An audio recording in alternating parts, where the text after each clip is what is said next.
Talk of a new Cold War as tensions escalate between the Americans and Russians. Diplomats are expelled from Moscow and Russian offices are shut in the United States. What's behind this tit-for-tat?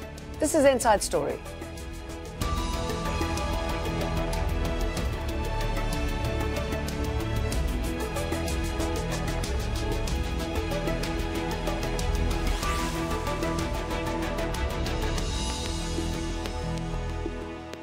Hello, welcome to the program. I'm Jane Dutton. What's going on between the Russians and Americans? Donald Trump promised better relations than under Barack Obama, then quickly became surrounded by scandal and allegations that Russian computer hackers helped him win the race for the White House. Russia denied election meddling. Trump's been investigated for treason. He sacked some of his closest aides, and Congress has imposed new Russian sanctions. Trump said last month relations were at an all-time and very dangerous low. Now, that relationship is even worse now. Russian leaders say the U.S. order to shut down diplomatic offices in 3 American cities is a blunt act of hostility. That followed Russia ordering hundreds of U.S. diplomats to leave Moscow. We'll get to our guests in a moment, but first, Mike Hanna reports from Washington. Well, this is the latest in what has been a consistent round of tit-for-tat diplomatic actions. The Russian embassy in San Francisco closed, along with annex buildings in Washington, D.C. and New York. The Russian Foreign Ministry put these pictures up on its website of what it said were FBI agents conducting door-to-door searches of the various buildings to make sure that the occupants were departing. The U.S. State Department, for its part, says that the whole procedure is being conducted according to full international law. In July, Russia expelled some 400 U.S. diplomats, this in retaliation for sanctions being imposed by Congress. Last December, the Obama administration expelled Russian diplomats and closed down a number of Russian territorial offices. But the situation is governed by an overarching fact, and that is the ongoing allegations of Russian involvement in last year's U.S. elections. The situation has continued to deteriorate since then. There are a number of inquiries within the U.S. underway into these allegations. But the situation now is that Russia in July said that it was expelling those U.S. diplomats to get the same amount of diplomats in Russia as are allowed in the U.S. What has happened now is that there are the same amount of consulates and embassies as there are in each of the countries. So some kind of parity has emerged from all of this. But given this constant deterioration in relations, the whole diplomatic argument is unlikely to stop here.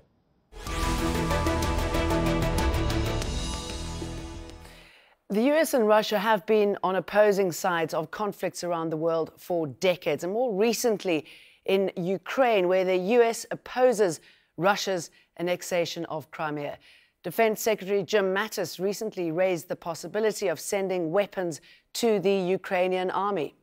In Syria, the US has backed opposition fighters, while Russian warplanes have bombed rebel areas and revived President Bashar al-Assad when he looked close to defeat. And despite the denials, criminal investigators in the US are asking whether Donald Trump's election campaign colluded with Russians to rig last year's presidential election. Well, to tell us more on this continuing rift between the US and Russia, we're joined by the former US ambassador to NATO, Robert Hunter. He's in Washington. Also, Mark Sleboda, international relations and security analyst in Moscow, and Edward Fishman, senior fellow at the Atlantic Council's Dinu Patricio Eurasia Center. Welcome, everyone. Robert Hunter, what happened? I mean, how did relations get to be so bad? Well, there was an effort at the end of the Cold War, initiated by President George H.W. Bush, to try to create a Europe whole and free and at peace. That was to include Russia, the newly emergent Russia, if at all possible. And that worked for a few years, up through the Bosnia conflict and afterwards, even the first round of NATO expansion. Then on both sides, it got off the rails. There was Russian resurgence of its desire to be a great power that went beyond what it probably should have been doing. And the United States stopped treating Russia like an equal. And it's been downhill ever since. The big moment, of course, the biggest moment, was when in 2014, Russia seized Crimea and then began supporting what are called little green men in the Donbass and other parts of Ukraine. And it's been all downhill from there. Okay, so you say it's been happening for a long time, Edward Fishman, but I'm just wondering what has precipitated or prompted this latest rather dramatic, certainly visually, dramatic action? Well, I think after President Trump was elected in November, the Kremlin had high hopes that President Trump may absolve Russia for some of these negative actions that you just heard from Robert Hunter, including the annexation of Crimea and the invasion of Ukraine. But what we found in the last several months is that there's now quite a bit of political consensus in Washington that Russia is an aggressive actor. And as a result, President Trump's hands have been tied in terms of his goal of a new sort of reset with the Russian government. So I think a lot of this delayed reaction to the original December expulsions of Russian diplomats from the United States comes from basically a disillusionment in Moscow with what the Trump administration can or can't deliver in terms of the U.S.-Russian relationship. And Mark Sleboda, what do you see as behind this tit-for-tat, consulate for consulate? What was the spark, do you think?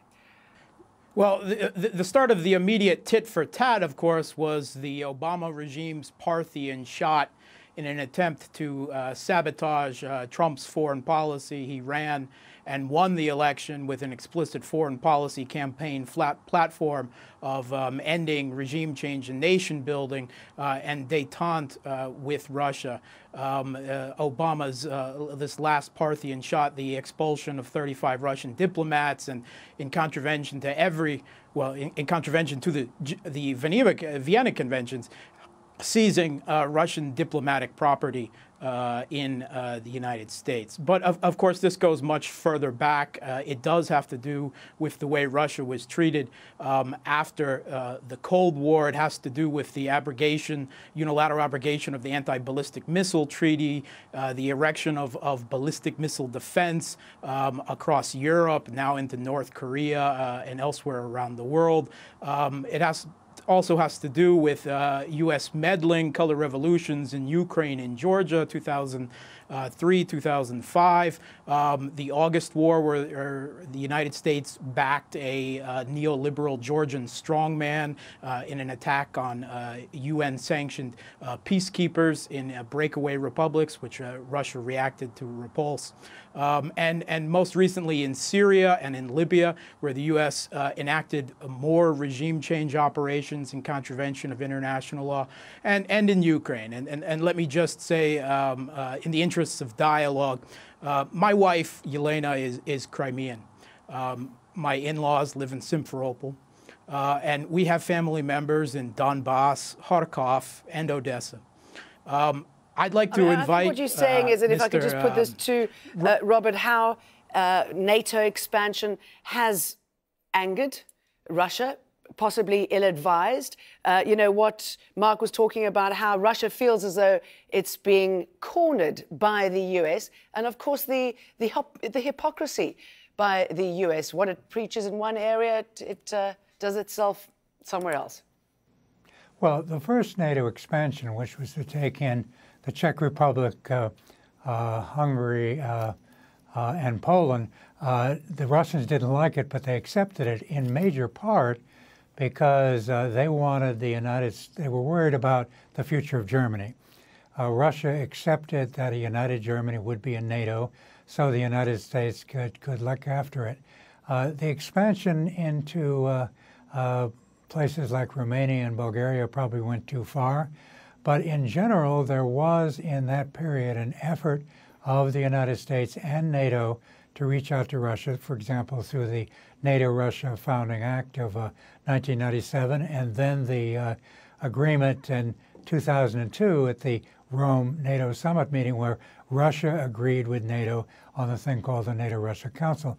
I think the important thing now, quite frankly, is not just to rehearse everything that went in the past. The gentleman in Moscow listed a number of things that did happen.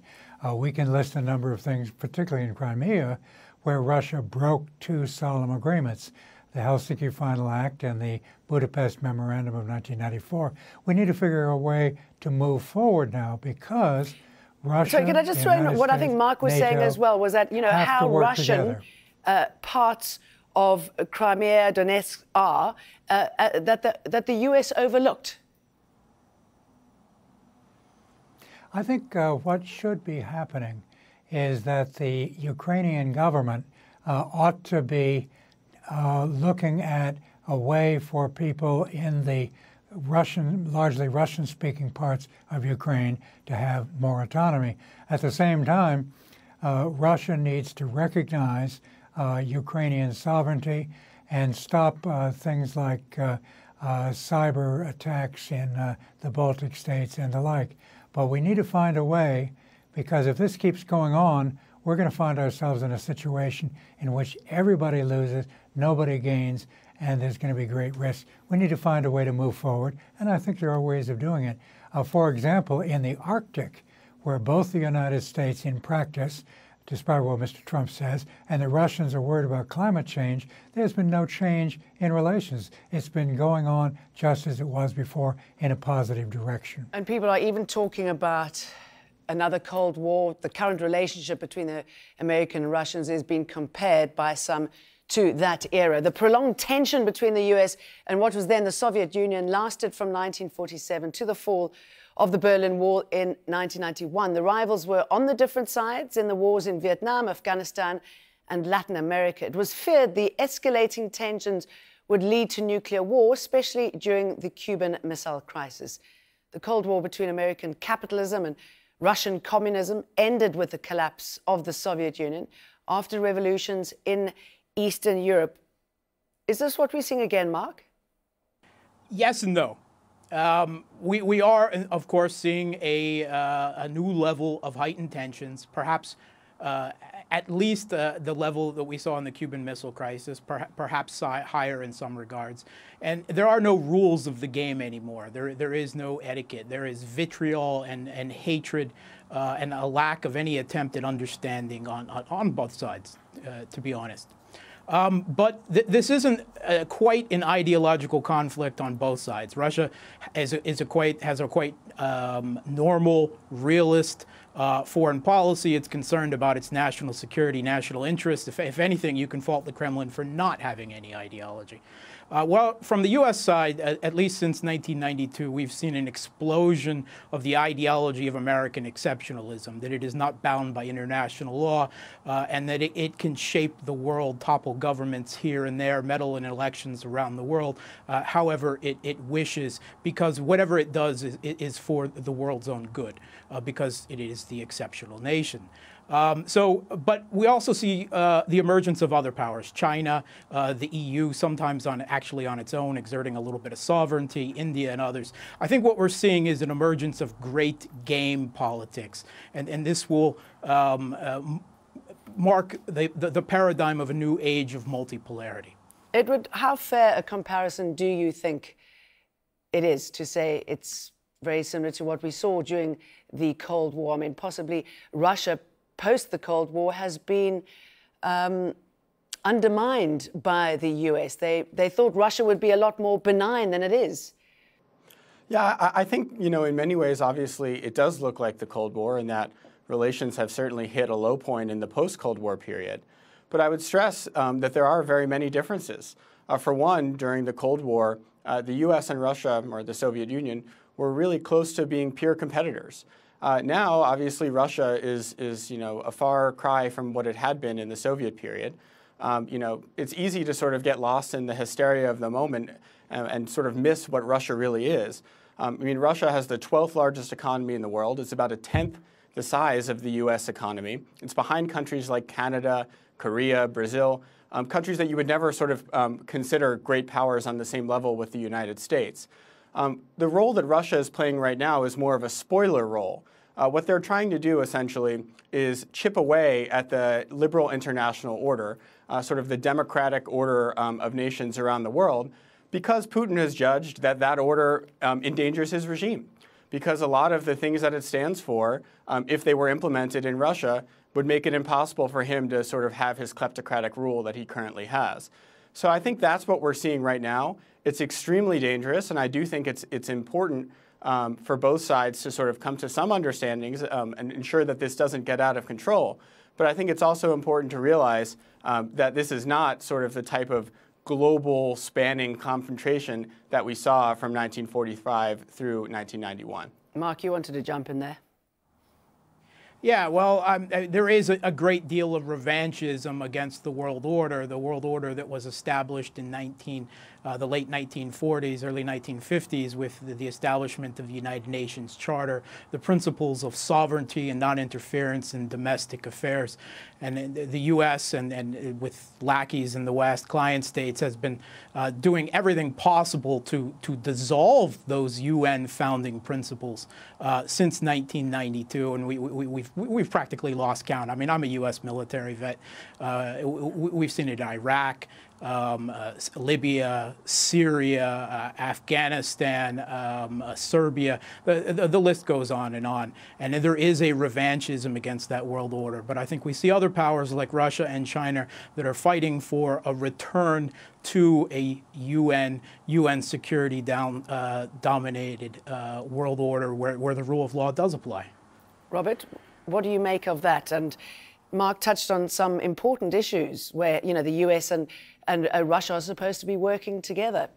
Syria, for example. What sort of impact will this have on countries like Syria? Well, there have been problems on both sides.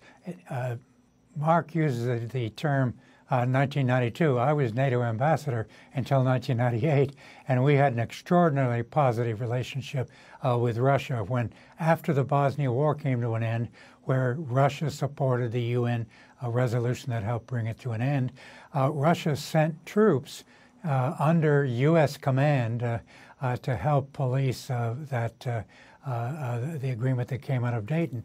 The problem now, as Russia adjusts to the requirement it has to be taken seriously, be shown respect in the world, as was inevitable after a number of years coming out of the Cold War, and as the United States is trying with its allies to work out a change in relationship in which Russia can be a full partner, we need to find a way to move forward. But it's not going to help, if I could just jump in here and throw this to Edward, it's not going to help if you push Russia into a corner, is it? I think that's exactly right. And, it's not worth pushing Russia into a corner. It's essential sort of for there to be open lines of communication between Washington and Moscow. And that's been one of the problems that we've seen so far in the Trump administration. I think the issue, at least from the United States side, is that there's been no clarity from the Trump administration. You've had the president constantly signaling that he wants better relations with Russia, perhaps on Moscow's terms, which I don't think anyone thinks is good for the United States. But then you have his own cabinet officers sort of hewing closer to what the more sort of national consensus is, which is that we need to be pushing back against Russian aggression in places like Ukraine and Syria, and now even Afghanistan and their support for the Kim Jong-un regime in North Korea. So I think from the perspective of most foreign policy analysts in Washington, Russia is challenging U.S. interests around the globe. But I think the issue here is that the Trump administration has not been at all clear in terms of what America's policy should be in response. Okay, let's talk about that a little bit more. Donald Trump, we saw how he cozied up to Russia and Putin ahead of the elections, after the elections, how he was going to strengthen ties between both countries. And now we're seeing the administration going against everything that he said. Is he using the administration to cover up his tracks, or is the administration doing this on its own, away from Donald Trump? Have they basically silenced him on this? Yeah, I don't think that Trump is really in command of his own foreign policy at this point. He's essentially a hostage in the White House, partly through his own willing removal of his own people under pressure. He's got a cabal of 3 generals, Mad Dog Mattis, Kelly as chief of staff, and McMaster as the National Security Council, who are essentially running not only the administration, but the military and to some degree the State Department at this point. Trump may have ran on a campaign of détente with Russia, but we've seen the deep state and the Congress step in. It's something they will not allow. They will not allow a U.S. foreign policy reorientation away from the pursuit of global hegemony, away from regime change, away from nation building, the euphemism of democracy promotion, and certainly they won't allow an attempt to rebuild relations with Russia. And that's what we saw with this sanctioning America's Adversaries Act. This is Congress dictating foreign policy over the head of the president in an attempt to make sure that Russian-U.S. relations cannot improve or are soured, and this can be built upon for decades to come. We'll see this like Jackson Vanik. It won't go away for decades. All right, we're looking at a long, hard slog. How bad can it get? What can change it? Well, first, Jackson Vanik has already been repealed, number one. Number two, there are people here who are trying to punish Trump for relations with Russia as a way of explaining why Hillary Clinton lost. Can it get worse? Yes, I think it can get worse. Is it going to be as dangerous as the Cuban Missile Crisis? Of course not. We do not have two countries that are locked in mortal combat. What we have is two countries that are trying to adjust to the future, and we need to find a way to do that. In fact, I think that some of what's been going on right now on both sides is preparatory to a meeting between the Russian foreign minister and the U.S. Secretary of State, which is going to take place in New York in a couple of weeks.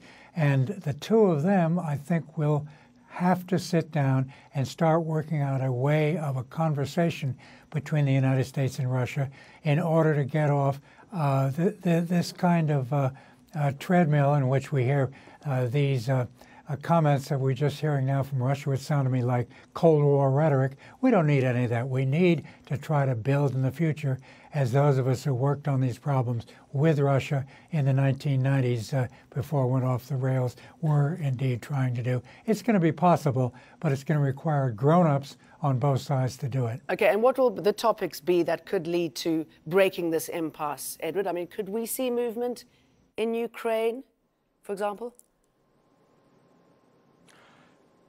Certainly, the Trump administration is trying. They made a good move a few months ago by appointing Kurt Volker, who was another former U.S. ambassador to NATO.